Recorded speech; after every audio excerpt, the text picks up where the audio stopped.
Confiança é a primeira palavra de ouro que no futuro deverá dominar a vida social. Amor pelo que se tem a fazer é a segunda palavra de ouro.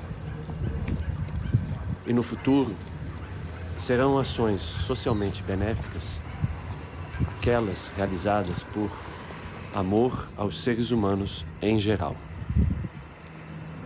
Rudolf Steiner.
Conheci a Escola Michaelis quando meu filho tinha 1 aninho e eu fui conhecer a escola para saber onde ele ia estudar. Uma amiga tinha me indicado, eu não entendia absolutamente nada de antroposofia, do que era a escola, mas eu cheguei para visitar a escola no momento do recreio e eu vi um monte de menino quebrando pedra, de cabeça para baixo, brincando de corda, brincando na lama. E aí eu falei, meu Deus do céu, existe isso num quintal em Botafogo?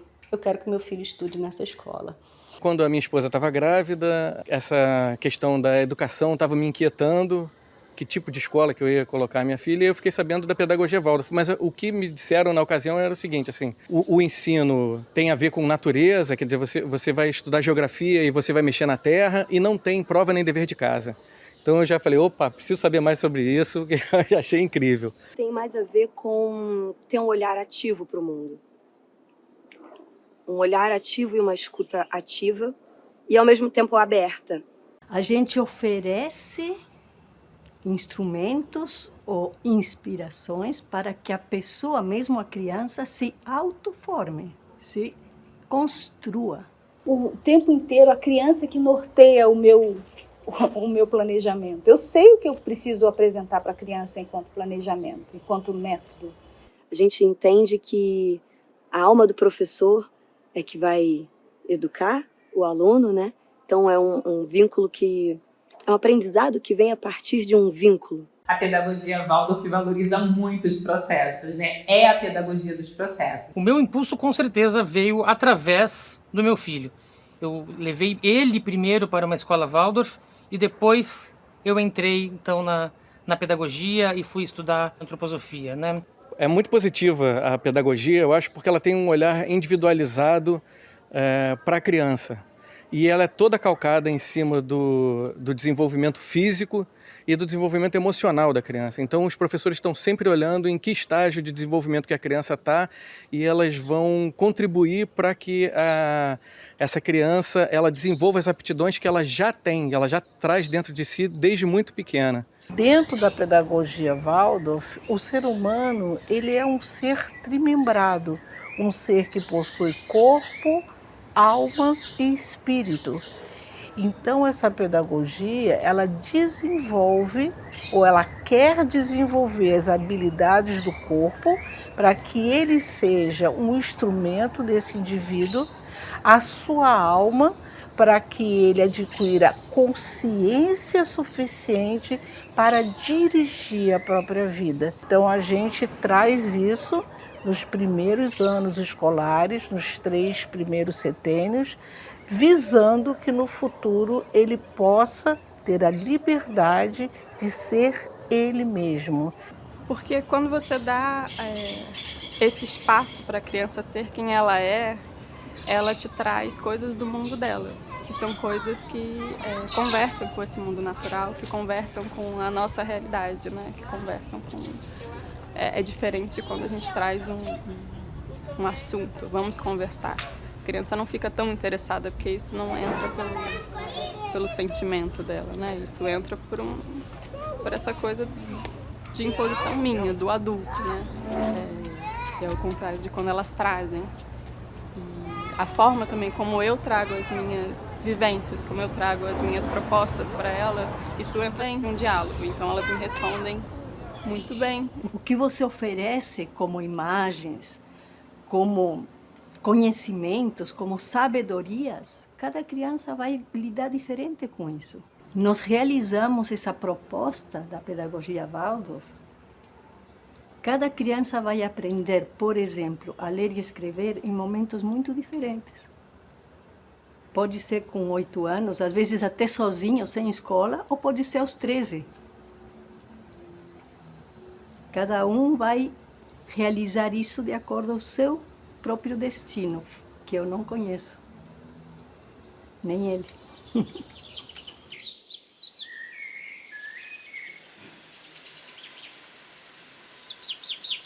É uma possibilidade de olhar a condição humana de uma forma muito mais ampliada, muito maior, né? Eu acho que talvez as pessoas até entrem um pouco de uma forma inconsciente buscando alguma coisa nesse sentido humano, né? Que visão talvez que coadune, que eu compartilho, que tem na antroposofia, talvez tenha uma busca assim inicial, mas depois eu tenho a sensação que as pessoas abrem um conhecimento que ele é imenso e que ele pode ser assim a ponta de um iceberg, que você vai precisar ir também desvelando isso em camadas ao longo do... E aí as pessoas às vezes até começam a se envolver em grupos de estudo para querer se aprofundar.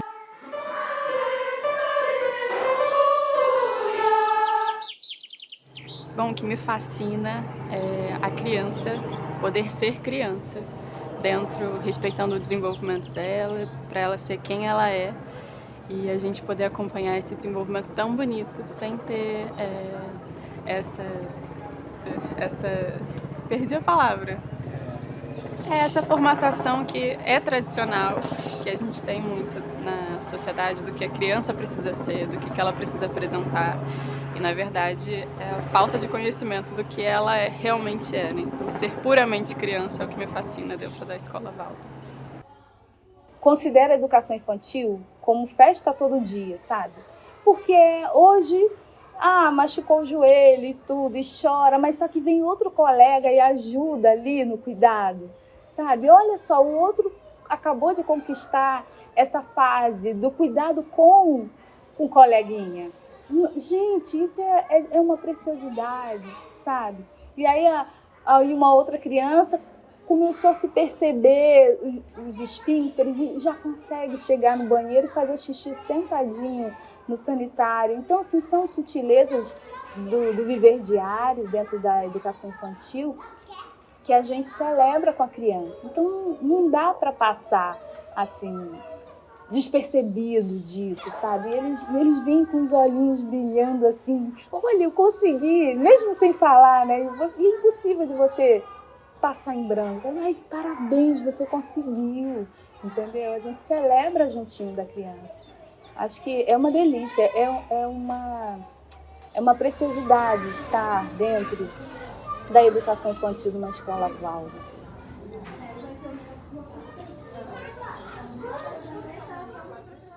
A alimentação é algo assim, né, super sério. A gente vai comer, a gente vai provar, tem coisas que a gente vai gostar, outras não, e tá tudo bem, mas a gente consegue provar. Então a gente traz esse desafio para a criança, e a criança às vezes olha assim, eu não quero, eu não gosto. Cara, eu falo, ai meu Deus do céu, mas é uma delícia, eu falo, né? E eles vão, e eles se abrem para isso, e provam. Às vezes gostam, às vezes não. E tá tudo bem, mas ela se abriu, sabe? Então isso a gente celebra. Parece bobo, né? Mas eu acho que traz o maior sentido, sabe? Valorizar as coisas simples do dia a dia. E às vezes a gente tem que fazer esse exercício, sabe? Porque são preciosidades assim que às vezes a gente deixa passar, né? No dia a dia. Eu acho que a gente tem que trazer... A gente aprende aqui com as crianças na educação infantil e a gente precisa, de fato, levar isso para a vida.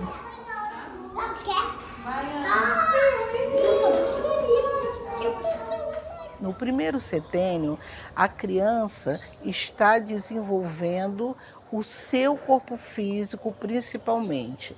Então, a criança que ingressa na escola, no maternal e no jardim, ela vai sendo cada vez mais ajudada, estimulada a desenvolver as capacidades do seu corpo físico.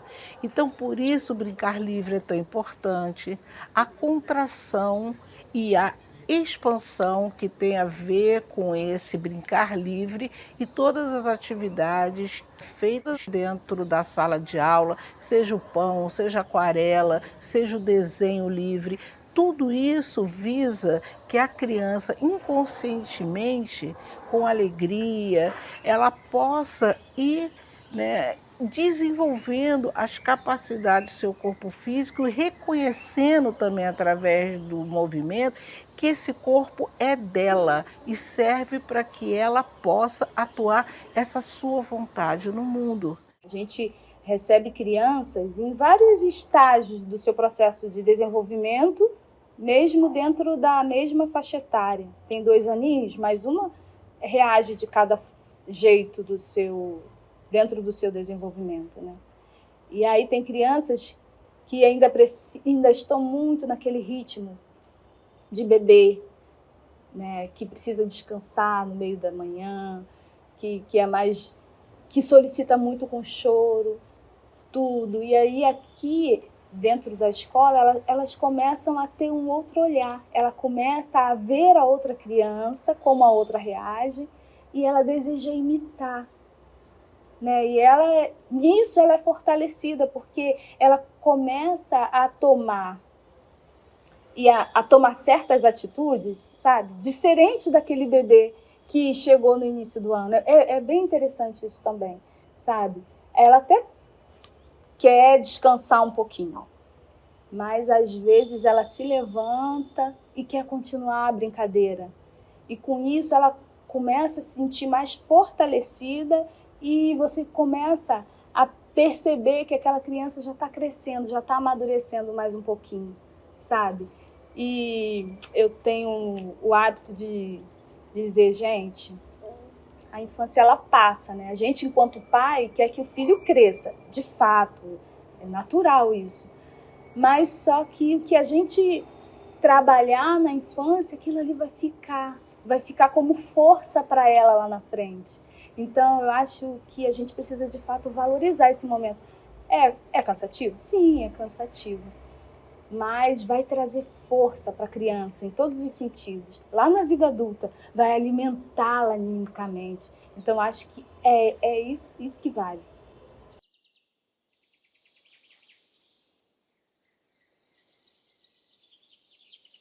O tempo inteiro, a criança que norteia o meu planejamento. Eu sei o que eu preciso apresentar para a criança enquanto planejamento, enquanto método, mas é a criança que vai me nortear para que lado eu vou. Peraí, se a criança precisa de mais equilíbrio, então eu preciso oferecer mais atividades que trabalhem isso.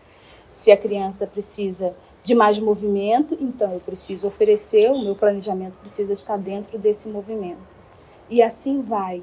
A criança, o tempo todo, ela norteia a gente dentro daquilo que a gente precisa trabalhar. A gente é desafiado também. Eu acho que a palavra do momento é essa, né? Da gente ser desafiado a observar e ver o que cabe para aquele momento. E aí trabalhar todo esse nosso conteúdo em volta disso. Como é uma fase pequenininha, né, e a gente tem idades múltiplas, é bem interessante isso, que para cada faixa etária a gente precisa oferecer para a criança, eu considero um tipo de alimento, né? Porque seja canção, é um alimento sonoro. Tem o alimento físico mesmo, da gente comer, mas também tem os alimentos anímicos, né? E aqui, dentro do maternal, a gente trabalha muito essa questão do tato, então a gente tem muito contato com a criança. Então a gente dá colo, a gente faz brincadeira de cócegas, tem massagens, entendeu? Então, assim, a gente está muito perto da criança o tempo todo. E eu acho que isso traz um envoltório de acolhimento, de calor, né? E gera uma segurança na criança.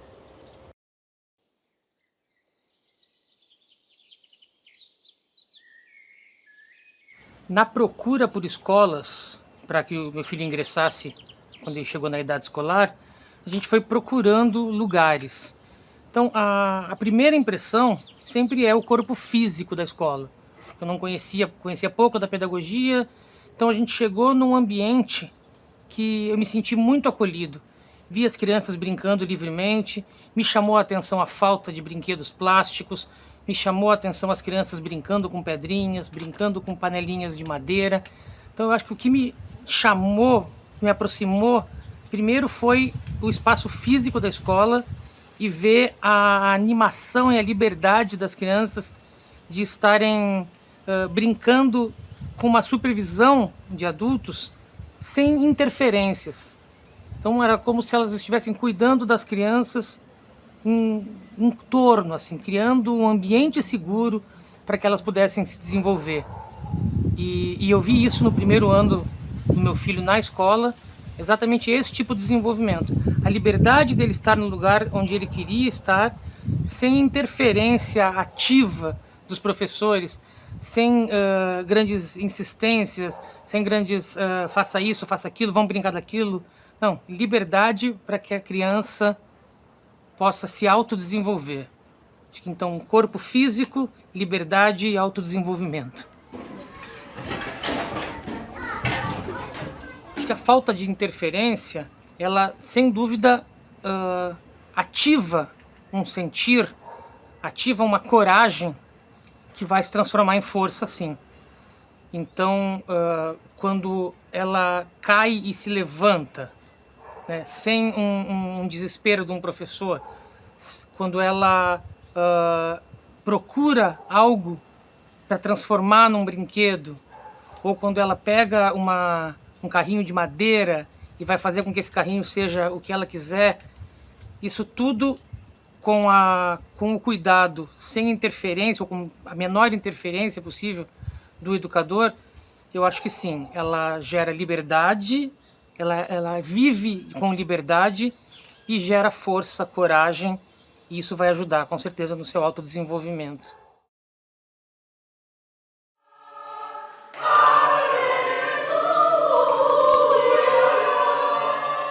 Primeiro ano vem criança do jardim da manhã, criança do jardim da tarde, criança de outra escola. Então, o foco principal do primeiro ano é a formação de grupo, a formação de hábito. É no primeiro ano que a criança vai aprender a ouvir. É no primeiro ano que a criança vai aprender o momento que ela fala, o momento que ela ouve o professor, o momento que ela ouve o colega. É muito difícil o primeiro ano. Eu venho lá do jardim, que eu brinco, eu lancho, e agora eu venho para o primeiro ano, eu tenho que saber qual é a cor do giz que eu vou pegar, qual é a página do caderno que eu vou abrir, qual é a moldura que eu tenho que fazer nessa página, como eu vou passar aquilo que está tão grande na lousa para o meu caderno, que é tão pequeno. Tudo baseado na arte, com muita música, muita poesia, muito movimento. A criança recita pulando corda, a criança ela canta, ela vai aprendendo através da arte e através do brincar. A gente costuma dizer que você tem que levar o seu aluno do riso até o choro para você trazer essa emoção para o seu aluno. Até mesmo na história do primeiro ano, você tem que trazer um drama, assim, um rei que ao mesmo tempo vai lá e luta contra o dragão e a princesa que chora de medo, né? Que chora de sofrimento. Você tem que levar a criança do medo até a coragem, do riso até o choro. É isso, é como se fosse a ginástica, né? Do sentimento. No segundo setênio, a nossa ênfase sai desse fazer, sai desse brincar e começa paulatinamente a ingressar no sentir. Então aí a ênfase nas relações humanas, nas relações sociais, o aprendizado a partir da fantasia da criança, de imagens que podem crescer com ela, vai estimulando esse sentir a cada vez expandir-se mais. E deste sentir que se relaciona, né, com todas as coisas, seja com a natureza, seja com o professor, seja com os pais, seja com os coleguinhas, no futuro nascerá um senso moral próprio.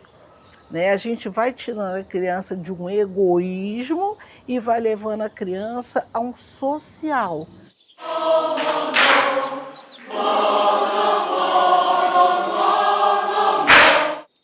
A criança, né, do terceiro ano, no entorno dos 9 anos, ela passa por um momento biográfico muito importante, que é um momento chamado de Rubicão, ou então de queda do paraíso, que é um momento de travessia, né? É um momento que a criança vai deixando a sua infância para trás e vai vislumbrando um outro momento, o que vem depois. Então, as crianças do terceiro ano deixam de ser aquelas criancinhas que a gente conheceu, que a gente recebeu no primeiro ano, e começam a mostrar outros ares, um ar de amadurecimento que é visível aos olhos, né, e que também causa mudanças internas bastante profundas.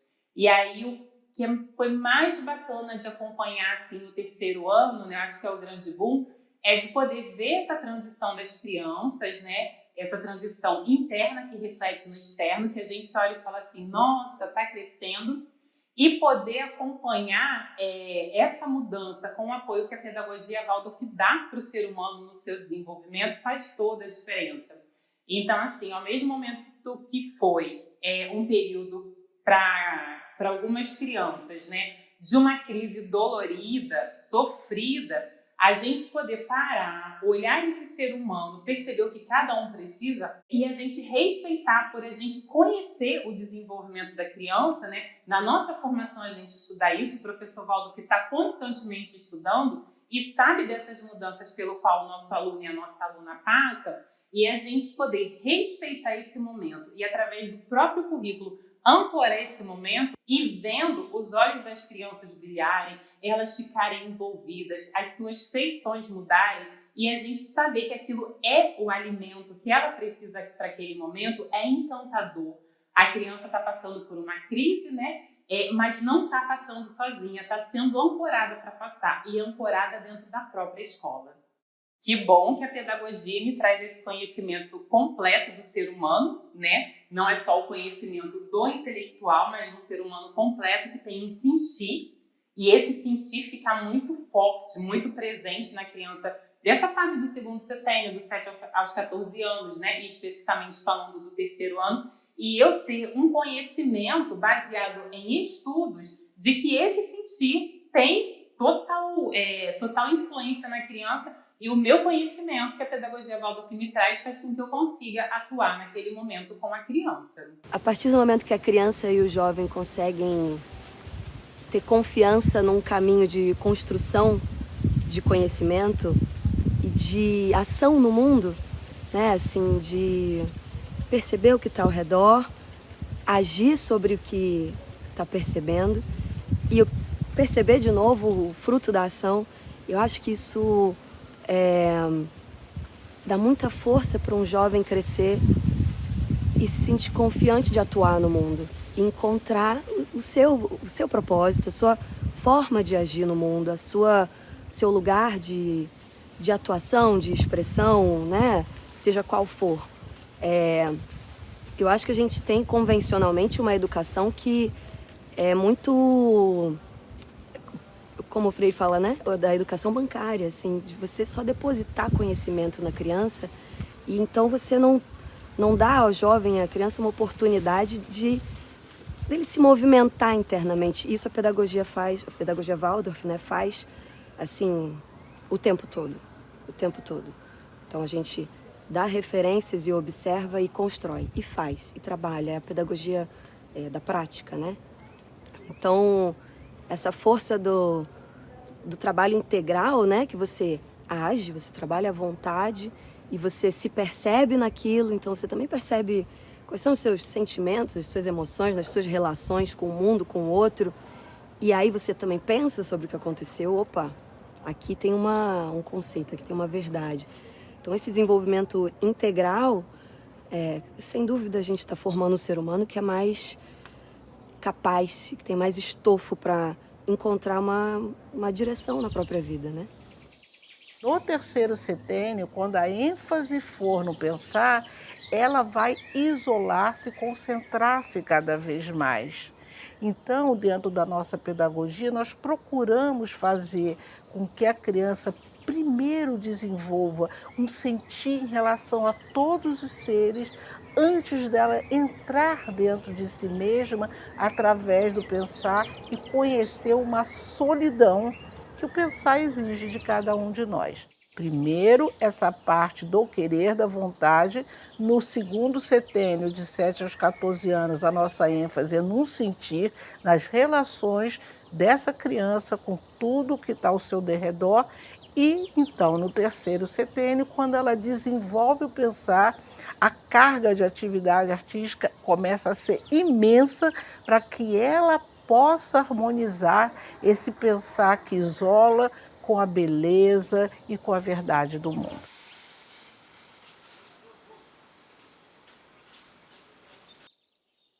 Quando você se aproxima da pedagogia Waldorf, da antroposofia, logo, né, de cara você é apresentado à missão do professor. Que missão é essa, né?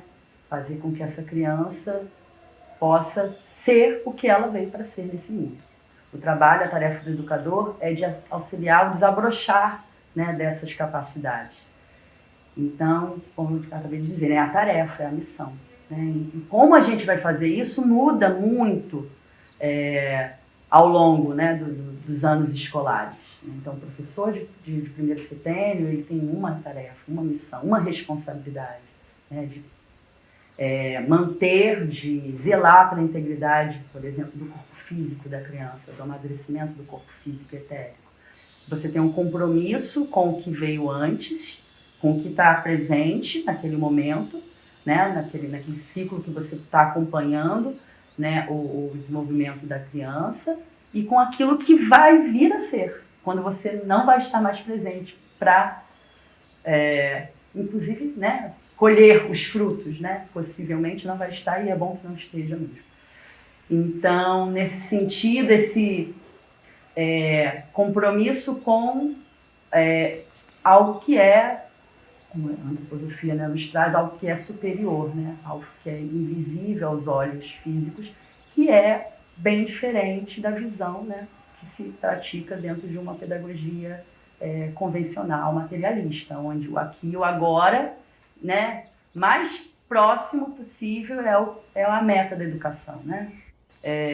Eu, como mãe, cheguei um dia à escola Waldorf pelas mãos, pelas pernas da minha filha, me encantei com a pedagogia Waldorf porque havia algo que eu não encontrei como aluna e não encontrei como professora, que é a arte, né, como esse fio condutor. Eu costumo dizer, né, que o meu palco é a sala de aula, né? Então, assim, o que é dizer isso? É você escolher, decidir que todos os dias você vai se apresentar para uma nova plateia. E se você vai se apresentar para uma nova plateia, você tem que ser um novo artista, todos os dias, né? Então, todos os dias você vai encontrar, vai falar o mesmo texto, mas nunca é da mesma forma. Porque essa plateia foi para casa, passou por tudo, todas as, né, situações externas, ela voltou no dia seguinte e ela está com um novo olhar para você. E você também precisa desenvolver esse novo olhar para ela.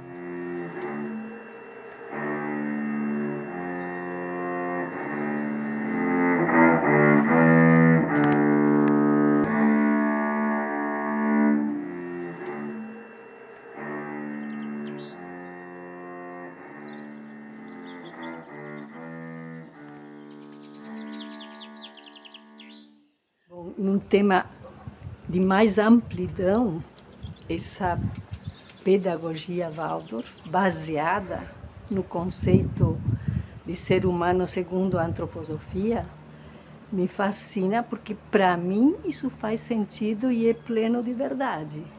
E isso desenvolve a possibilidade de um ser humano à procura de liberdade e amor, que acho que é nossa missão hoje, né? E penso que crianças que têm essa oportunidade de crescerem dentro desse desenvolvimento que promove a pedagogia Waldorf, então serão inspirados por isso, né? Não quero dizer que todos vão dar certo na vida, isso é o destino de cada um, mas acho que é um humus que facilita.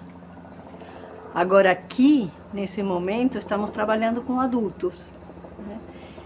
E a gente chama isso de formação de professores, que é um pouquinho estranho, porque ninguém forma outra pessoa, né? A gente promove vivências para que, através disso, a pessoa se desenvolva, cresça, se inspire para estar junto com as crianças, né?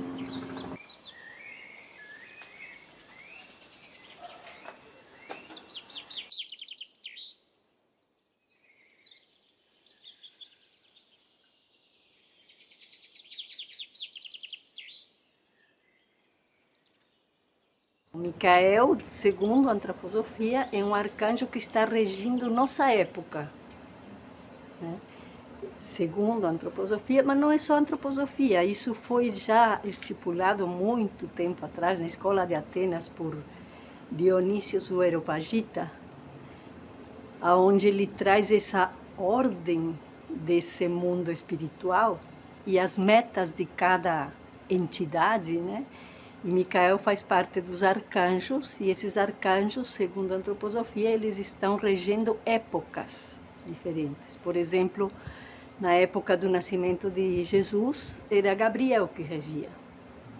E na nossa época é Micael. E Micael é um arcanjo, por um lado, da luta.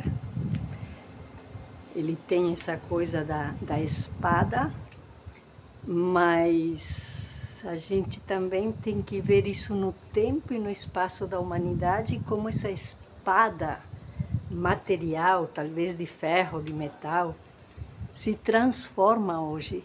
Qual é nossa espada hoje? Será que a gente precisa continuar furando a barriga de alguém com ferro? Mas a gente pode furar a alma de alguém com a palavra. Ou curar com a palavra. Então, isso está muito claro no Evangelho de João, no Apocalipse de João, primeiro capítulo, onde aparece essa imagem de um ser brilhante, rodeado de estrelas, mas que sai da boca uma espada de 2 gumes. Tem essas duas possibilidades, né? Mata ou cura. Claro. E Micael carrega uma espada, assim como carrega uma balança, né? Uma imagem da justiça. E isso são assuntos da nossa época. Será que precisamos continuar fazendo essas guerras absurdas que continuamos fazendo? É por aí? Não tem resposta. Eu não posso responder, mas... Não posso responder, não. Claro que eu respondo. Eu acho que não é por aí.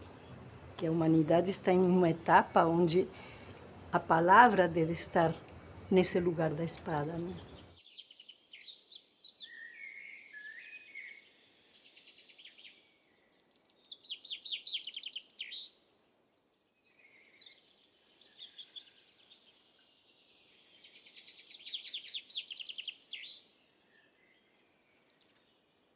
Aqui na frente dele, isso, ótimo. A gente não forma pessoas. A pessoa, nem criança. Né? Pensar que a gente... que educar é formar uma criança, essa palavra, para mim, ao menos, está errada. Né? A gente oferece instrumentos ou inspirações para que a pessoa, mesmo a criança, se autoforme, se construa. E com o adulto, mais ainda. Né? Porque uma criança ainda não tem uma individualidade assumida e precisa desse entorno da individualidade do adulto. Mas o adulto não. Teoricamente, todo adulto tem um eu que ele desenvolve a partir do que ele recebe de alimento.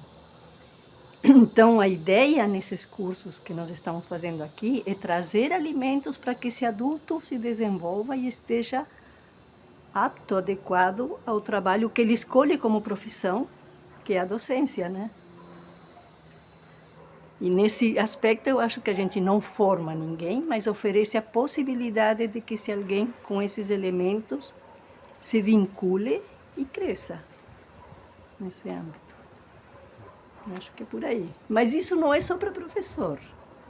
E aí eu quero deixar bem claro, todo ser humano é educador. Tenha ou não tenha filhos.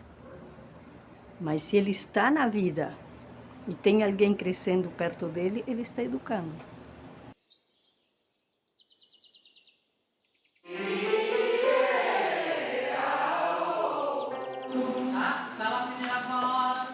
Se eu pego um pouco de argila, eu posso dar forma àquilo, certo? Se eu sou professora, agora estou aposentada, mas fui professora de trabalhos manuais e ensino religioso.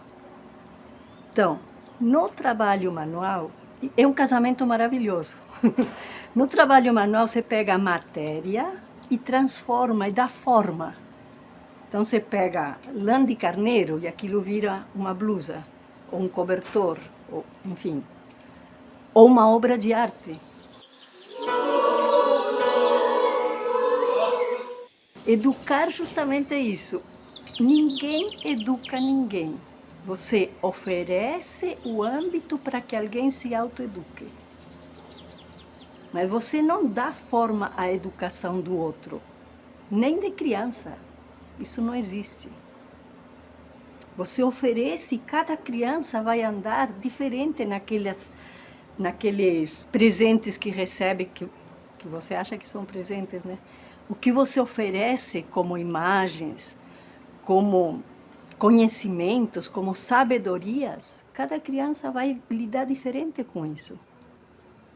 Se realmente nós realizamos essa proposta da pedagogia Waldorf, cada criança vai aprender, por exemplo, a ler e escrever em momentos muito diferentes. Pode ser com 8 anos, às vezes até sozinho, sem escola, ou pode ser aos 13. Cada um vai realizar isso de acordo ao seu próprio destino, que eu não conheço, nem ele.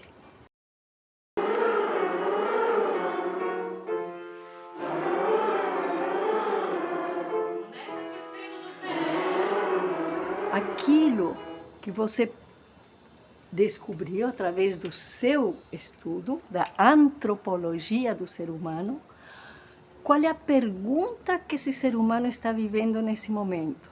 É diferente a pergunta aos 7 anos, aos 9, aos 14, certo? E quando a gente se aprofunda nisso, nós vamos tentar descobrir formas, imagens, sabedorias e conhecimentos pelos quais a criança está interessada. E oferecendo isso, cada criança vai se vincular mais ou menos a determinados conteúdos. Alguns gostam muito de escrever, outros de fazer contas, outros de viajar com as imagens das histórias, outros na ciência, certo? Nem todo mundo vai ser um escritor. Então, quando a gente respeita isso, então você realmente está ajudando a que esse ser humano se construa dentro do seu destino. E aí a gente tem na nossa sociedade mega capitalista definhando ainda aqueles conceitos de que para ser alguém na vida você tem que ser algum nome muito especial. Mas para ser alguém na vida, nenhum engenheiro é alguém se não tem um bom pedreiro. A gente não valoriza essas coisas. Mas quando você lida com a vida, com esses valores, então a gente se estrutura de uma maneira um pouco diferente, que é a nossa luta nas escolas Waldorf. Viver com diferentes valores, não ter um salário relativo à hora-aula, não vender o seu trabalho, mas trabalhar por essa inspiração e receber o que você precisa para fazer esse trabalho. Isso dentro da nossa sociedade é uma batalha, porque nós vivemos num lugar onde a hora-aula de um médico é muito diferente da minha de professores, em valores. Dentro daquela estrutura convencional que a gente vinha tendo na educação, existia essa intenção. Vamos dar forma a um médico, a um advogado, principalmente na área acadêmica de universidade. Agora, a gente está vivendo um momento onde tudo isso está roendo. Não tem mais veracidade, né? Então, isso não é só na antroposofia. Eu acho que a gente está num momento onde tudo isso está se reestruturando de formas diferentes e ainda não sabemos como será. Então, momento de transição é isso. É onde habita a dúvida, a incerteza, mas, por outro lado, habita a esperança de construir algo com mais verdade, com mais sensatez, com mais humanidade.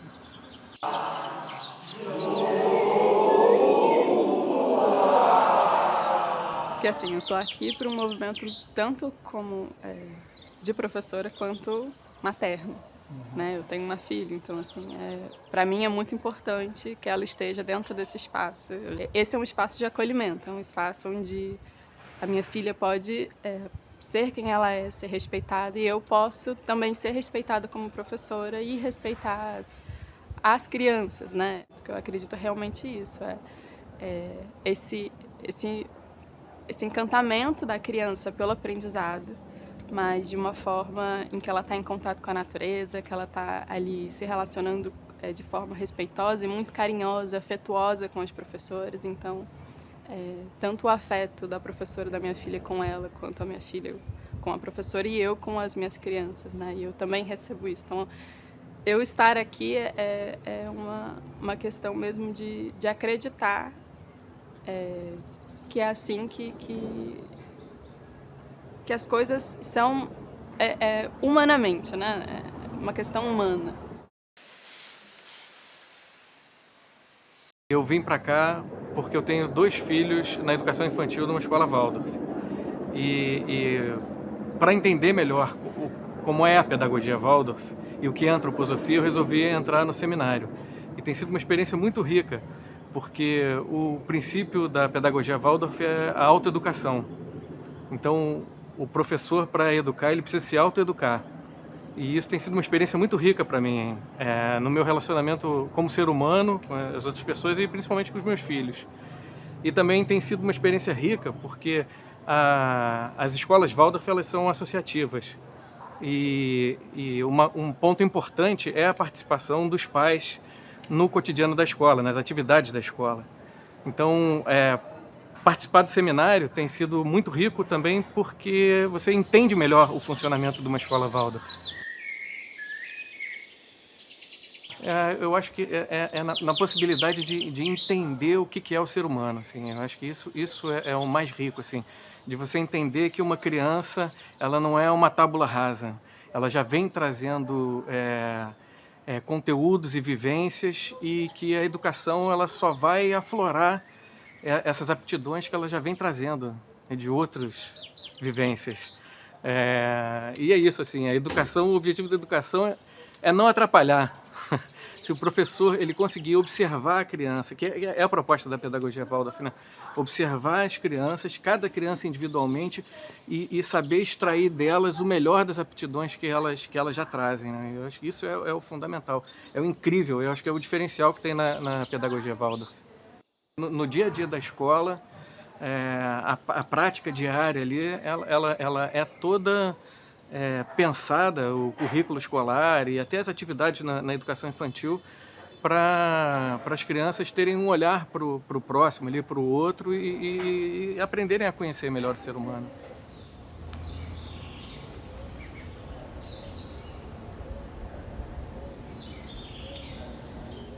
O que eu tenho aprendido no seminário, né, a minha vivência no seminário, tem contribuído muito para a minha relação interpessoal com as pessoas, com os meus filhos também, porque é isso, né? Você entende quais são as necessidades da criança em cada fase do desenvolvimento dela. E no trabalho também, porque eu consigo escutar melhor os meus amigos, os meus colegas de trabalho, entender o que eles estão querendo quando eles se posicionam, né? Qual é o ponto de vista deles. Isso eu acho que é uma coisa importante, né? Que a gente aprende na pedagogia e no seminário, né? Saber escutar o outro e qual é o ponto de vista do outro.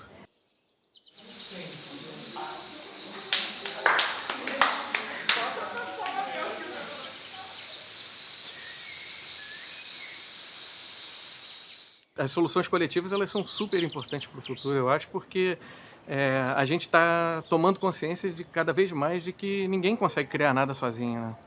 E a participação de todos é importante, né? Porque todo mundo tem algo para contribuir. Então, a gente, numa entidade associativa, você escuta os outros e vê o que cada um pode contribuir ali, né? De que forma que cada um pode contribuir.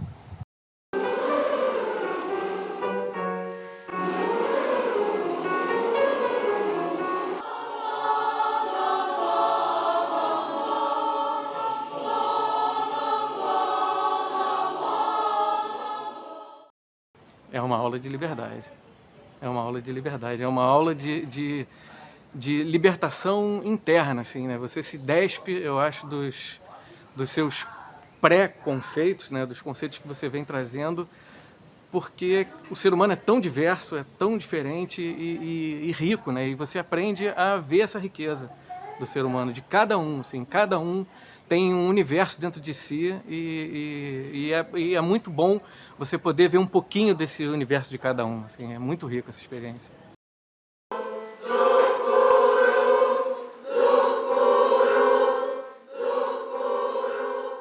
A parte difícil da liberdade é justamente isso, é você saber se silenciar, é saber lidar com a diferença, né?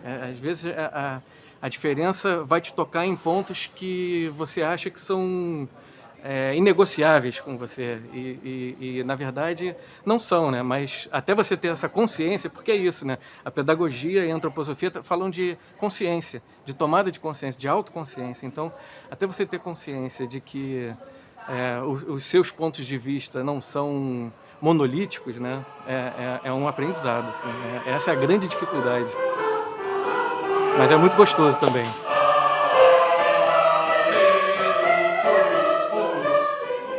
Justamente, é uma possibilidade de olhar a condição humana de uma forma muito mais ampliada, muito maior, né? Eu acho que talvez as pessoas até entrem um pouco de uma forma inconsciente buscando alguma coisa nesse sentido humano, né?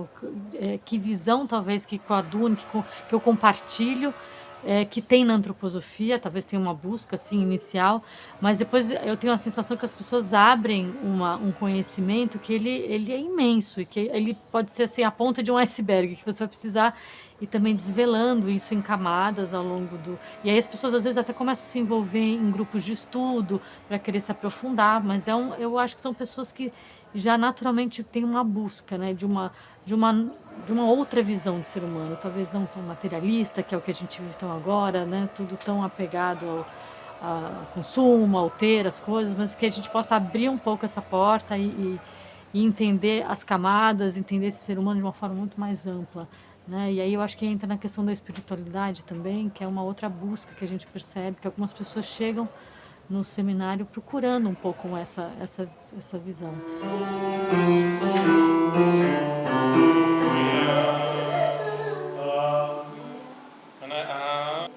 Acho que a abordagem musical numa escola Waldorf, ela passa muito também por essa visão do ser humano, né? A gente tem uma possibilidade de trabalhar com a musicalidade das crianças de uma forma assim, muito delicada, muito sutil, que começa lá na educação infantil, com iniciação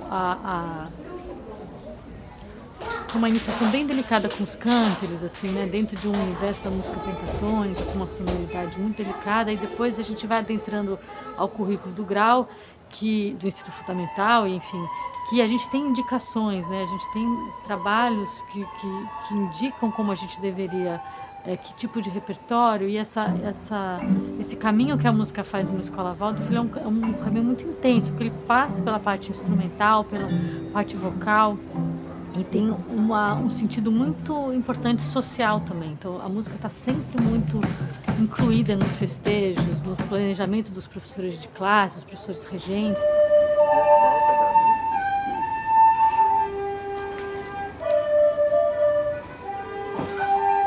Dos nossos festejos, né, tradicionais do ano, São João e tudo mais, que é um acontecimento assim, cultural muito importante.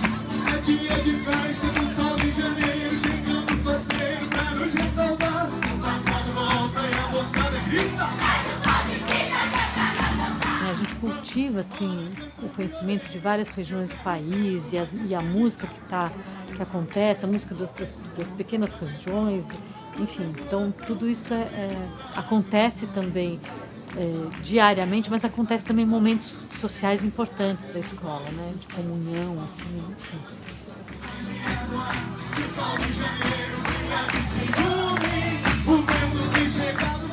A gente trabalha a partir de uma afinação, né? A gente busca estar afinado, né? O que é estar afinado? É uma afinação também que é relativa, né? A gente está em relação a um grupo, em relação a um outro instrumento. Então eu acho que essa busca por essas certezas na música, talvez, de vamos tocar afinado. Tocar afinado é o melhor que a gente vai conseguir, estar afinado em relação ao outro. É claro que nós vamos ter referência e tudo mais, mas é uma construção. E eu acho que isso traz para o jovem ou para a criança uma construção interna, assim, até uma flexibilidade, assim, por um lado, né? E eu acho que isso, no mundo de hoje, às vezes se fala, mas como é que se constrói isso? Uma pessoa que seja, né, proativa, também flexível e está no mercado ali, consegue lidar com várias situações. Eu acho que a música é fundamental para isso, porque o tempo todo a gente, né, tentando manter pulso junto, manter fluxo, manter afinação, manter, né, tem várias coisas que a gente busca enquanto faz música junto, e que até porque se eu consigo já tocar uma peça, o outro ainda não, então significa que a gente também tem que se esforçar junto. É um exercício da vontade enorme. Então, assim, eu acho que se engajar com processos musicais, os processos musicais da escola, que talvez o que seja diferente é que a gente tem isso numa constância muito grande, né? Está muito dentro da lida da escola. E nunca também é numa visão... porque quem toca bem, quem é o expoente, quem é o talentoso, mas é o quanto a gente consegue construir junto, né? Quanto a gente consegue se desenvolver junto. Eu acho que eu acho importante isso como uma qualidade, uma capacidade que a gente possa desenvolver para o social, né? Porque o nosso desafio é social, ter jovens que deem conta, né, desse social que está aí, né? Que está por aí também, né? Então, acho que são valores importantes, assim, musicais que a gente carrega quando faz música.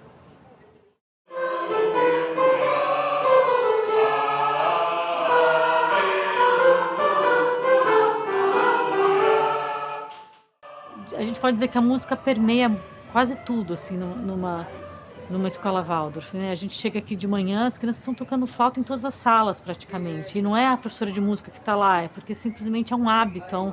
O hábito musical é cultivado de várias formas. Então, assim, essa visão de ter um desenvolvimento integral do ser humano, né, é uma das nossas... É a nossa grande abordagem. E a música é uma parte muito importante, né, dessa musicalidade que cada um tem. Então ninguém vai se tornar músico, ninguém pretende que nenhum aluno Waldorf se torne músico, mas que ele possa ir se desenvolvendo ao longo dos anos, claro, com a disposição que ele tem em cada faixa etária para conhecer os instrumentos, para ser apresentado para os instrumentos, para cultivar essa vida social importante, e também para a gente ter pistas, né, conhecer mais. A gente vai conhecendo o aluno também através dessas disposições que ele tem, né? Por exemplo, no caso dos temperamentos, a gente poder observar e indicar um determinado instrumento para um ensino individualizado também. A parte vocal, a gente manter sempre os grupos vocais nas turmas. Enfim, é um trabalho muito lindo, muito contínuo, né? Não é um trabalho intelectual de forma alguma, é um trabalho vivencial e que ao mesmo tempo vai fazendo um percurso assim, que segue, na verdade, uma recapitulação que foi o que a humanidade percorreu ao longo do seu desenvolvimento, sua evolução musical.